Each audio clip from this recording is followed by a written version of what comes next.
Welcome to another episode of the Education Collective podcast. This is your host, Pivot Strategist, and I want to start out with something, and I'm going to tell you where it's from, okay? So just take a listen.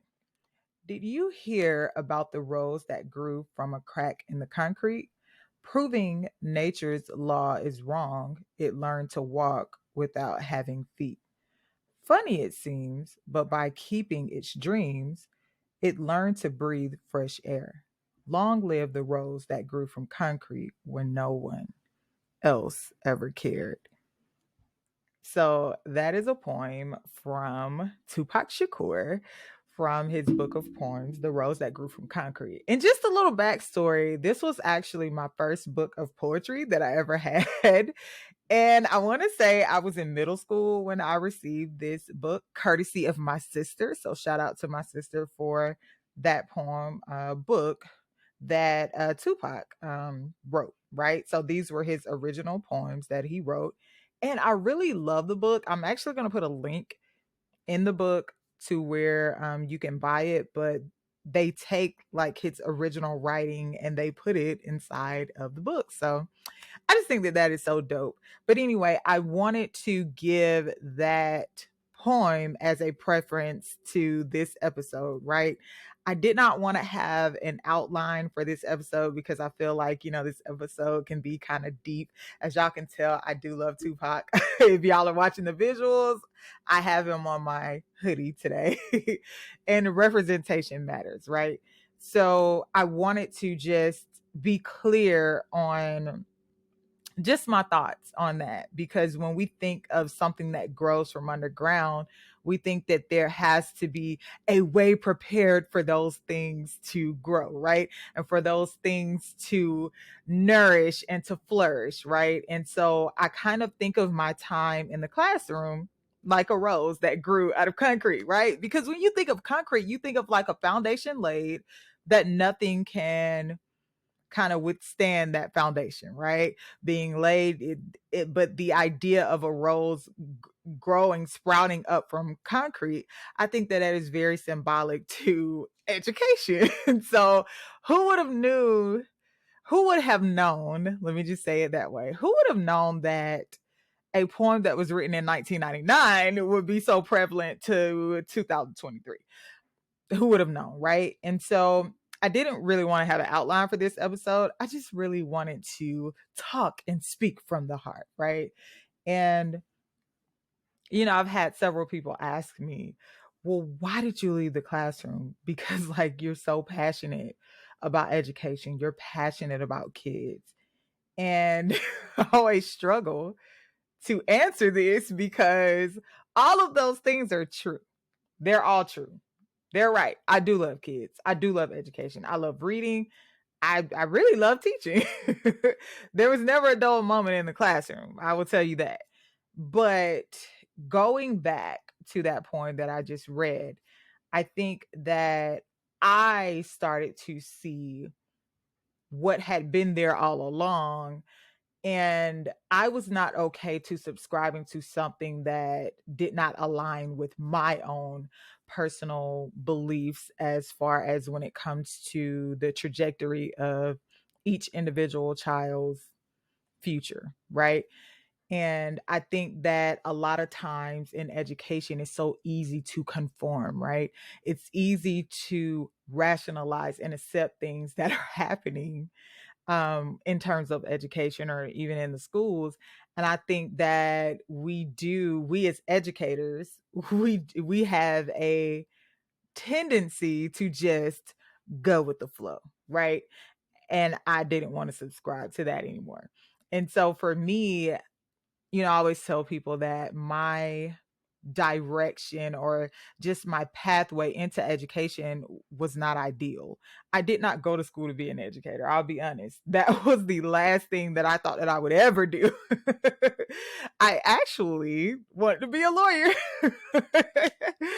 I wanted to be a lawyer when I was younger. And a lot of people say, don't give up on that dream. And But I think that my fight is still on the education side, which is why I'm getting into educational policy.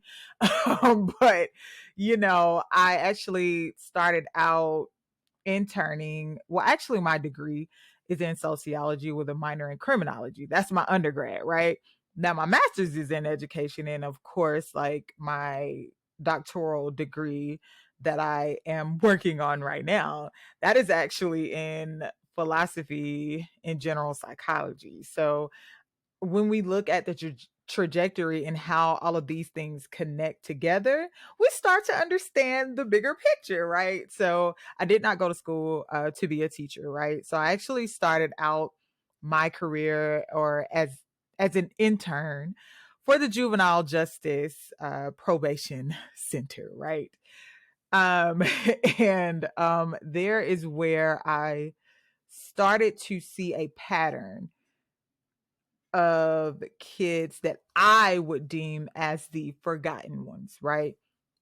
I started to question, well, what happens when these kids are just going through the juvenile justice center? Like, what happens to them? And I've always been a person where I've been curious. I've always questioned certain processes and the pathway that certain you know modalities and ideas go into. And so these are like some silent questions that I had. I didn't ask these questions, to, the people that I was interning with because I didn't really, I was trying to understand in my head what was going on. Right. And so, of course, my internship ended. And so I decided to, you guessed it, go work for another organization that really had me questioning what was going on. And that was the Department of Human Services, okay? Better known as DFACS. Ding, ding, ding.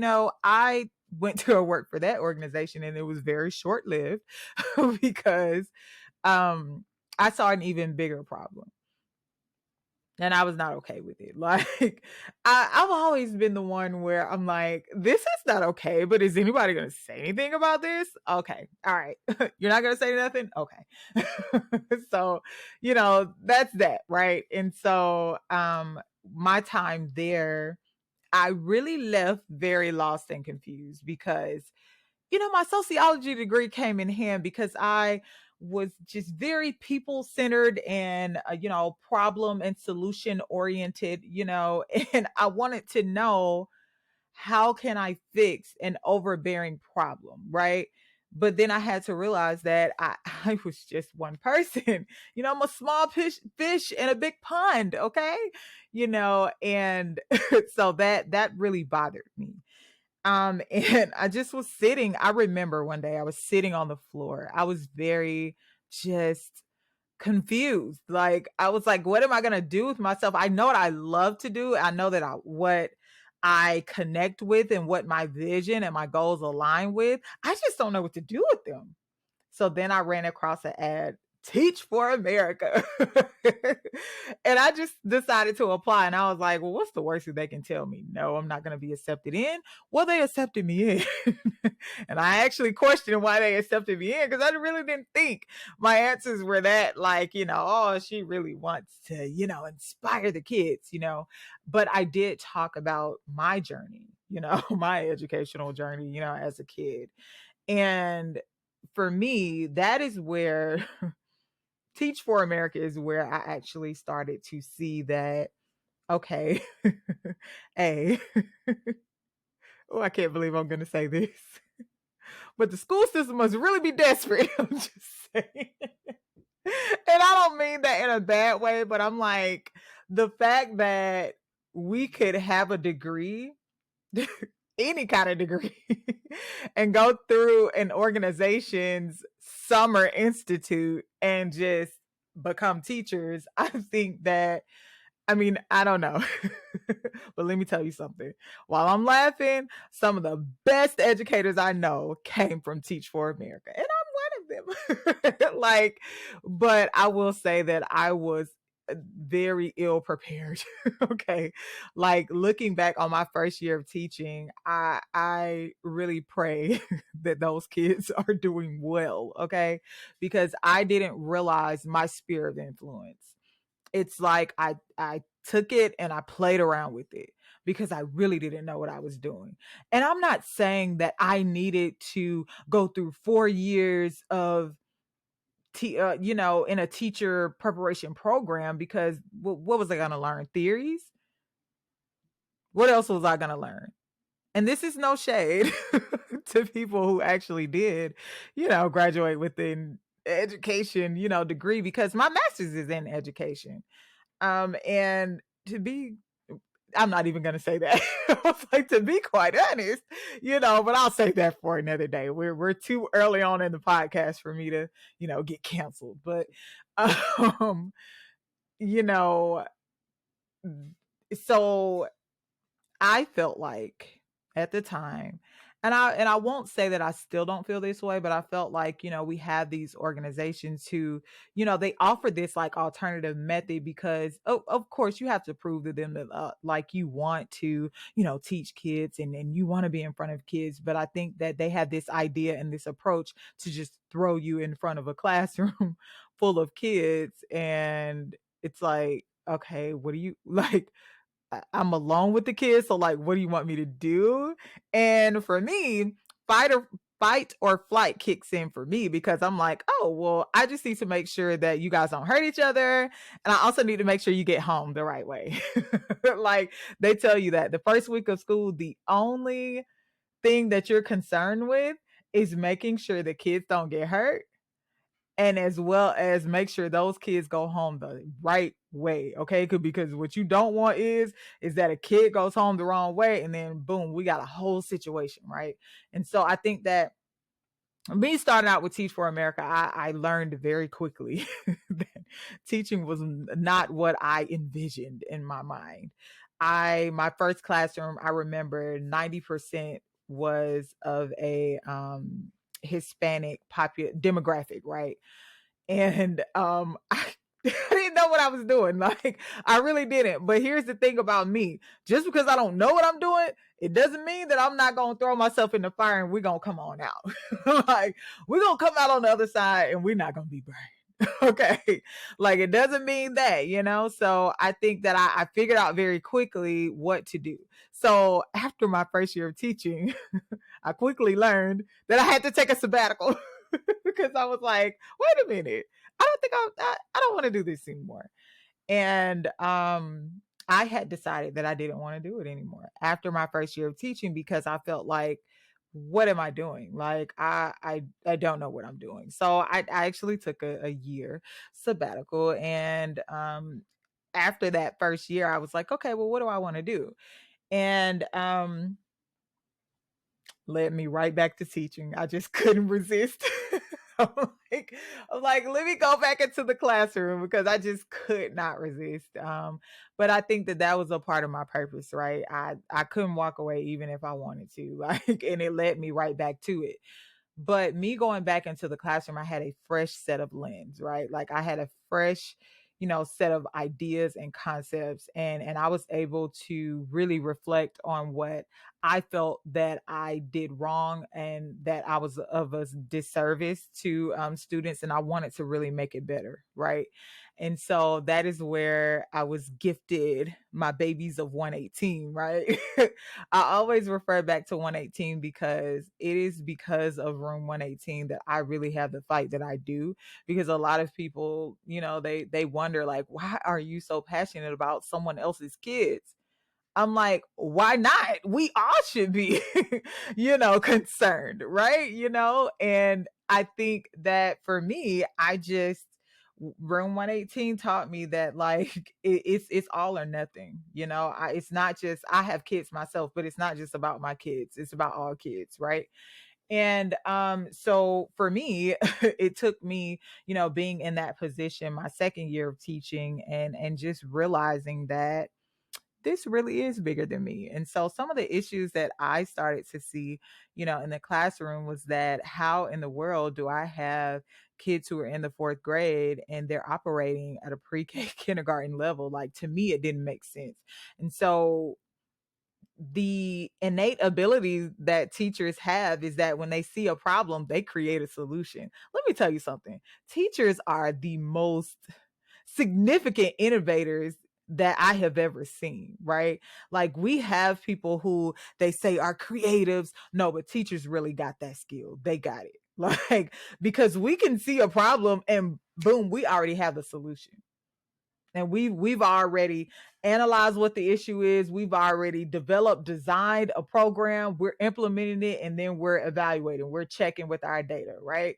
So that's essentially what I did. You know, as a reading teacher, I was like, nope, this is not going to be our reality. Like, we may not be able to do this yet.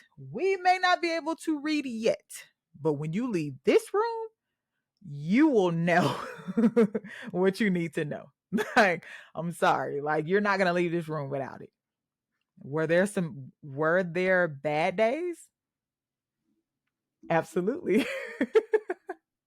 Were there a lot of them? Yeah. Like, but was it worth it? It was totally worth it. Let me tell y'all why it's so worth it. Because when you're in the middle of a season of where you're being stretched, right? And you're being pulled in like hard ways that you wouldn't have never imagined. When you're in that season, it's hard for you to see the sphere of influence that you have, right? But let me tell you something. When it becomes 5-10 years later and you just have one of these same students, you know, hit you up on a social media platform and they tell you what they're up to, how good they're doing, how much of an influence you were for them, that is why we do what we do, right? It's not because a lot of times we see the instant gratification. Like, it's not always instant. We only get these babies for a year. So what I was trying to do for you in a year, the outcome may not be for another 4 years. We don't know. We will hope that they will have the same kind of teachers that care the way that I do for the next 4 years, because then you'll see the fruits of your labor, right? So you don't always see it in that year's time. So for me, I was all about like solutions. Like, we got to figure something out. I'm not going to sit here in this, we are not going to sit here in this classroom. We're not going to do this. Like, we're not. Like, I'm telling y'all, we're not doing this. I'm not sitting on the sidelines waiting for the same thing to happen again this year. And you know what is the most interesting part about this is that you would think that me caring so much would really trigger admin to say, man, like, what can we do for these kids? Do you think they did that? No, they didn't.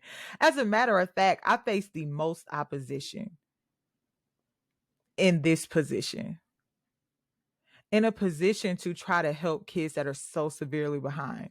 That is the most opposition I've ever received. And I'm like, why is it this hard to fight for something that you feel the kid should already have?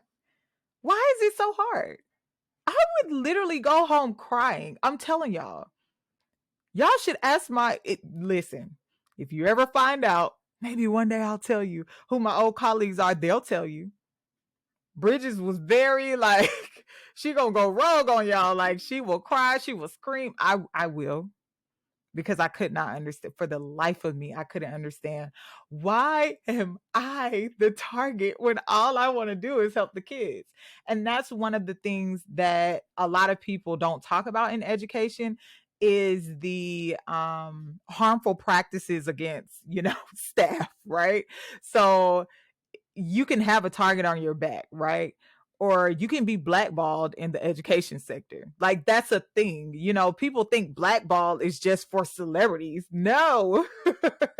Like, let me tell y'all something. Quick story time about how I was almost blackballed inside of the education industry, okay? It's actually at this same school that I'm talking about right now.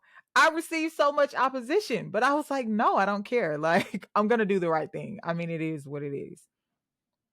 How do y'all think we had the Atlanta cheating scandal? How do y'all think that came about? The idea started somewhere. Then you got some teachers to comply and school leaders to comply. Like, I'm not complying with something I know that's not right. It's not gonna happen. So if you want me to continue to fail kids, it's not gonna happen. Not under my name. Now you can do what you want to do after I'm gone. But at the end of the day, it's not gonna happen when I'm there.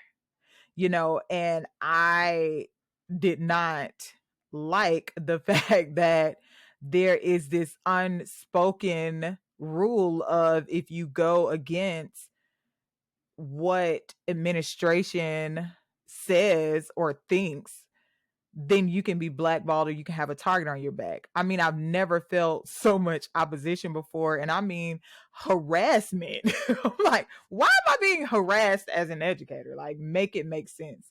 And all I'm trying to do is really teach and love the kids. Like, that's all I'm trying to do. Right. And I think that that's a reality that I had to face. And you know what's so crazy? They do it because they really want you to quit. And I almost did quit, but I can't, like, I owe it to the kids, from what we said that we were going to do at the beginning of the school year. I owe it to them because it wasn't fair. And I think that that's part of the reason why some educators stay where they are, because they're like, they feel this really strong burden that, like, if I don't stay to help the kids, then who is going to do it? Because we have a lot of teachers that really don't care about kids. They could care less. They don't care. They're just up there teaching. Half of them are not even teaching your kids. Some of them are just there for whatever reasons that they're there for. Some teachers are really there because they want summers off, even though it really doesn't feel like a full summer off, but okay. Some of them are there for a steady paycheck, even though the numbers are small. I couldn't. And I think that school that I was at, I needed to decompress because I started to get very angry with what was going on in the schools, and that started to cloud the way that I felt about education, because I was one of those, like, Joe Clark, like, we're going to come up in here and we're going to put some chains on the doors and we're going to learn today, and I think that for me, that's my personality when it comes to education, because I really feel like all kids should be afforded an equitable educational experience. I don't care what anybody says, and I think that for me, it's the opposition against the right thing, right? And I would have a lot of parents ask me, Miss Bridges, why do they keep picking on you? I'm like, I don't know. I'm like, I really want to see your baby win. Like, I really do.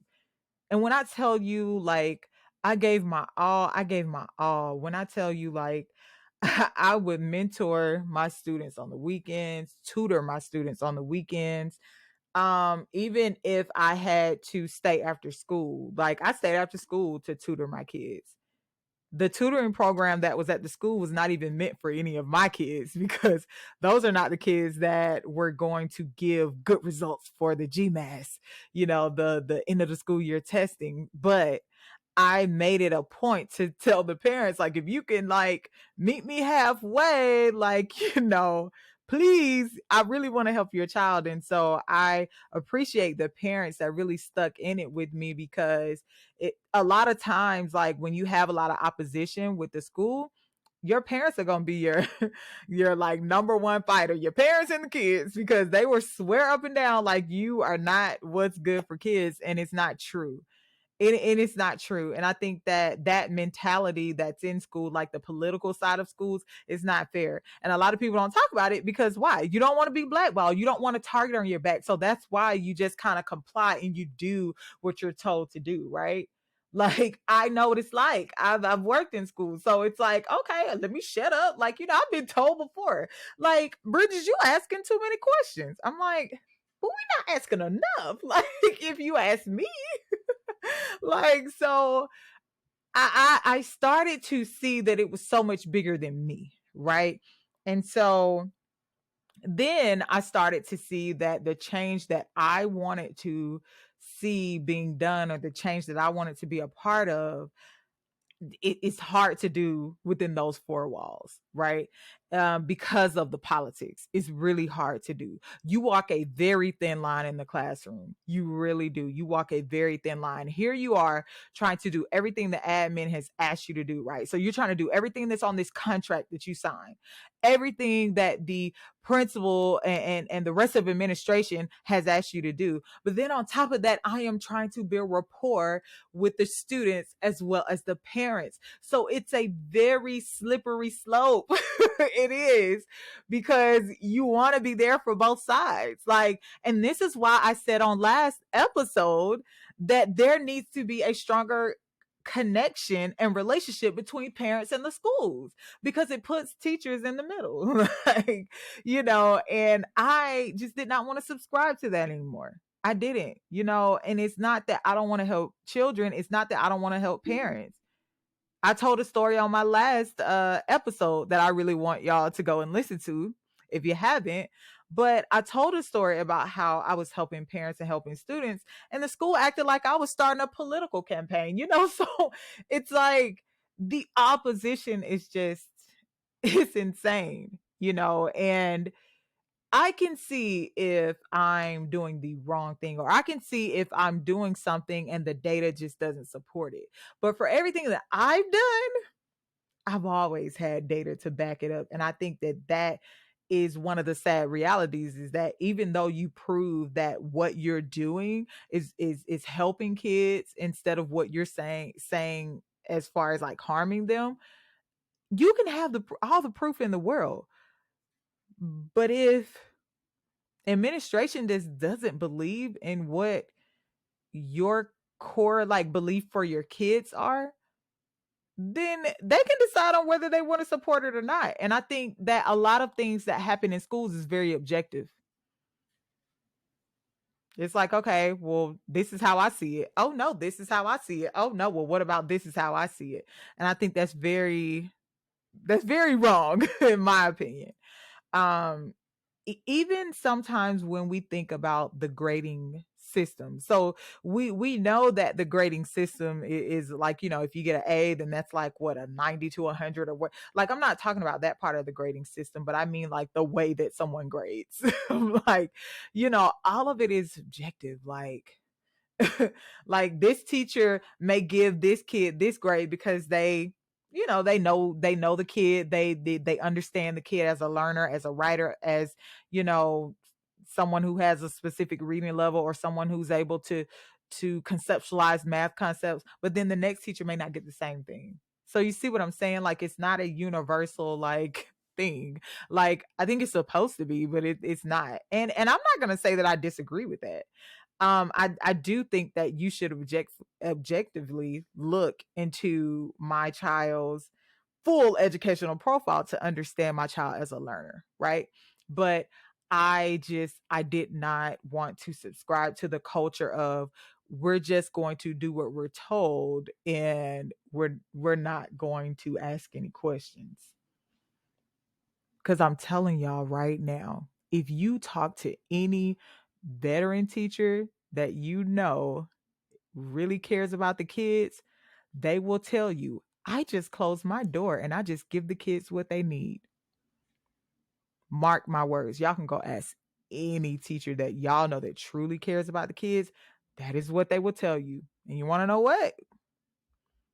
I also did that as well. Like, I closed my door because I'm like, I'm tired of y'all bothering me. I know what my kids need. So, and here's the trick.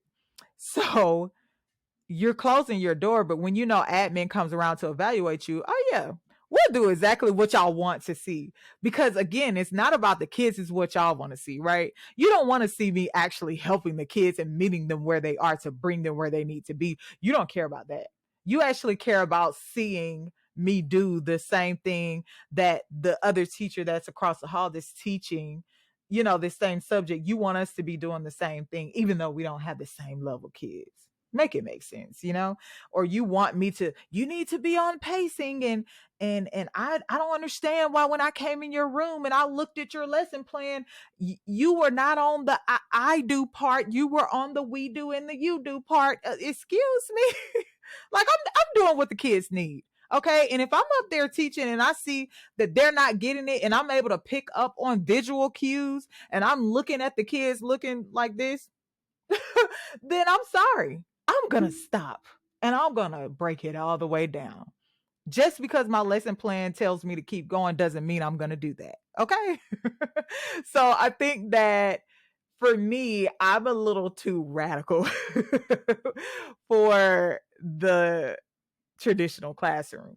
I'm not going to say that I will never enter a school again, but this is the reason why I'm getting into policy, because I really want to know how these decisions are being made from a policy standpoint, because the decision is being made somewhere and I'm just trying to figure out where. Because the reality is, as much as I would want to blame this on principals and administration, I have to be real here. They also follow a certain subset of rules, right? So I have to, like, I'm curious to know, like, where is all this coming from? And I think going back to the poem, right? Like, we as educators, we have to get to a point where what we're accepting is not the bare minimum, right? Because educators are doing far beyond what a lot of people think that educators are doing in the classroom. Like, educators are giving their entire lives to kids, right? Educators are coming in when they're sick. Okay. I have a friend right now who's at school teaching right this second, and she is sick. She is sick. She should be at home, right? But because she has it in her heart that these babies need me, and you show up. You show up. You show up.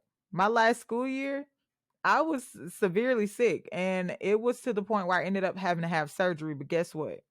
I was showing up because I was like, man, I don't know what'll happen if, cause I had babies who they did not respond well to anyone else except for me or their math teacher. We were their people. You know how you say, well, that's my person. No, we were their person, right? We were. And every time I thought about taking an off day, I thought about that. Like, what is my kid? Should I call the parent and tell the parent, like, hey, I'm not gonna be at school tomorrow, so can you, like, I don't know, can you keep your kid out? Because I knew that relationship that I had, with my student, I just didn't want anything to happen while I was gone. And so I think that that's the type of love and care that educators have. But I think that, again, we go back to the slippery slope. So here we are. We have students that are the roles, right? They're trying to grow beyond that concrete. They're trying. But then the concrete is the system. The concrete is the system. It's like, okay, we're just going to slap this right here. And the ones who can slither through, they'll slither through. But then what happens to the rest? So I think that those are like real, like, concepts and questions that I have, that I knew I had to remove myself from the four walls to see it from a bigger picture, so that I can because it gets really political when you're in those four walls. So it's hard for you to see things from the outer perspective when you're on the inside. And so even though I work in adult education, like, I'm still in education, I'm just in adult education. I think that it has allowed me to truly see different factors that I didn't notice before. Just like the piece of, like, administration, I would blame everything on administration. Like, oh man, this is them. But then I had to realize they have a subset of rules too. Like, and unless you're going to be radical, you're probably going to comply because you have your own goals that you want to get. Maybe someone wants to get to superintendent level. I don't know, So, and I'm not going to say that every school leader is like that, just like every teacher is not the same, So I think that those are some realities that I started to realize that I no longer wanted to subscribe to. And it was really hard to walk away because the kids, like, it was really hard to walk away. because I was like, what is life without these funny babies that I get every year? Like, and you start over every year and you learn different personalities. They learn who you are. Like, what am I outside of that? Right. And, but my kids know, like, they still FaceTime me all the time.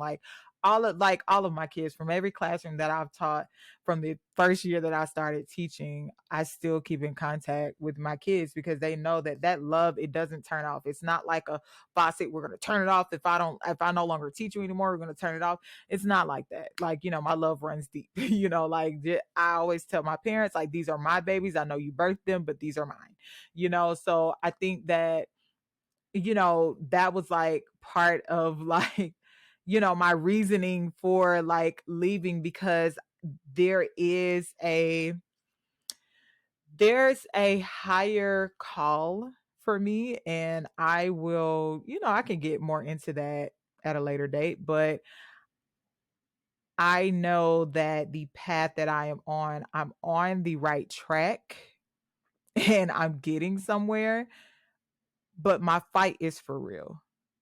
I'm not just, because you have a lot of like activists who are just speaking words, but no, my fight is real. It's real. I feel like in order for you to understand the problem, you need to have witnessed or been inside of the problem, and so now that I have done that, now I actually know what needs to happen, because we have a lot of people who are in policy that know nothing about schools, children. They don't know anything about development. So now that I've been able to, get my feet wet into those things, I'm like, okay, this is actually making sense. So that's part of the reason why I feel like I'll kind of talk more about other reasons why I just did not want to subscribe to what I was doing inside of the classroom anymore. And I feel like it'll come out just conversationally, like, as we kind of continue on, but I wanted to just address those initial things because I always get asked, and I'm like, it's not a like I hate school. Like, it's not one of those things, because it was really hard for me to leave, which is why you see me a lot in other schools. Like, so I volunteer in a lot of schools. I even go back to my old school because, like, again, like, this is what I love to do. Like, I'm on a path, guys. And so as I end today, I just want to remind you of the poem that I read earlier, of the rose that grew from concrete. So we may all be on like paths, and we all may have a purpose where we feel like the concrete is a stumbling block, but remember the rose that grew from concrete.